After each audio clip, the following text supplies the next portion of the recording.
parang may nangaaway sa akin, bakit daw hindi ako nagsusupport sa SB19.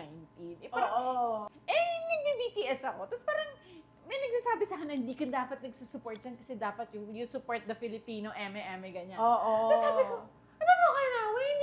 Hindi pa nga ako nakakapakinig kahit isa. Parang I said something off about, tapos bigla ko tapos siya, bigla niyang pinagtanggol. Inamin ko, kasi sinabi ko din sa GC na I'm an 18. Pero, hindi ako kasi sumasali sa issue kapag kino-compare sila sa BTS or nung time na yon rising artist pa lang sila.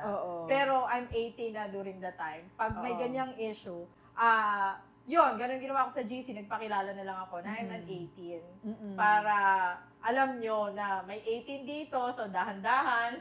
PM ka sa akin, nag-sorry ka na. Kasi proud to be an 18.